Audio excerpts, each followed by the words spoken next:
আজকে একটা গুরুত্বপূর্ণ মেসেজ দিব সবাইকে। যদিও আমার ভিডিও অনেকের সামনে যায় না, তারপরেও দেখবেন যাদের সামনে যায়। গুরুত্ব মেসেজটা হলো গিয়ে যে বর্তমান ঈদের সময় একটু বেশি প্রতারক বের হয়েছে, যেমন বিকাশ প্রতারক।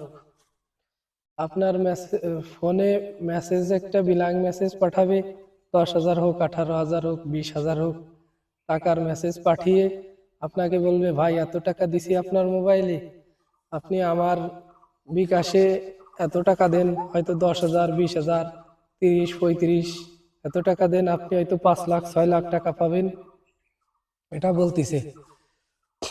আপনারা এইরকম যদি কোনো মেসেজ ফোন আসে বা কোনো কথা কেউ বলে, তাহলে আপনারা আগে পরিবারের অন্যের সাথে এটা নিয়ে আলোচনা করবেন।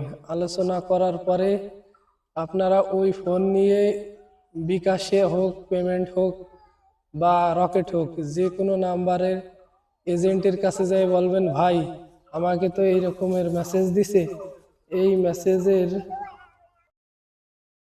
গিয়ে আলোচনা করবেন। এই আলোচনার পরে সেই বিকাশ এজেন্ট বা দোকানদার আপনাকে ওই মেসেজটা দেখে সুন্দর করে অ্যাকাউন্ট চেক করে তারপরে আপনাকে জানাবে যে ভাই এটা সঠিক নয়, কারণ এটা ফল্ট, এটা হচ্ছে মিথ্যা কথা বলে আপনার কাছ থেকে টাকা নেওয়ার জন্য এগুলো করতেছে। আসলে এই যে আমরা ভিডিওটা বানানোর উদ্দেশ্য, কালকে আমাদের বুড়িখালী চৌগাছা স্ট্যান্ড থেকে এক মহিলার কাছ থেকে 35,000 টাকা নিয়ে গেছে। সেই মহিলাকে এমন ভাবে বলিছে, ব্রেন ওয়াশ করিছে, সে আইসে টকাশ করে 35,000 টাকা পাঠিয়ে দিয়েছে। পাঠিয়ে দেওয়ার পরে ওই নাম্বারে আর কল যায় না। এরপরে তো ওই মহিলা পড়ছে বিপদে। পরে ওনার গার্জিয়ান এসে ওনাকে নিয়ে গেছে। দোকানদারের অবশ্য লস হয়নি, কিন্তু ওই টাকা পেতে অনেক সময় লাগবে। এর পরই সন্ধ্যার দিকে ইফতার করার পর একটা ছেলে আসছে, খুব শিক্ষিত, উচ্চ শিক্ষিত হুজুর মানুষ। তাকেও এরকম লোভ দিছে যে 18,000 টাকা পাঠান, পাঠালে আপনি 4-5 লাখ টাকা পাবেন।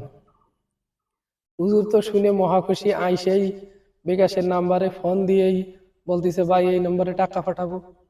কিন্তু তখনই আমার পাশের দোকানদার, নাম পিয়াস, তখনই সেটা বুঝে তার কাছ থেকে ফোনটা তাড়াতাড়ি কাইড়ে নিয়ে যায় সেই লোকের সাথে কথা বলতেছে যে এটা কি নাম্বার, এজেন্ট না, এজেন্ট নাকি। এই যখন বলিছে তখন সে বলতেছে, আপনি কিডা?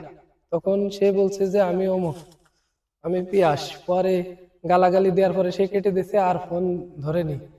তাই এর কাছ থেকে নিতে পারিনি টাকা। আল্লাহ হেফাজত করেছে। আল্লাহ সবাইকে হেফাজত করুক। সবাই এই বুঝ নিয়ে কেউ লোভে পড়বেন না। যত বড় লোভ দিক, আগে লোকজনের সাথে ডিসকাশন করে তারপরে এইটা টাকাটা পাঠাতে হলে পাঠাবেন, আগে সবাইরে জানাবেন। সবাই ভালো থাকবেন, সুস্থ থাকবেন। আল্লাহ হাফেজ।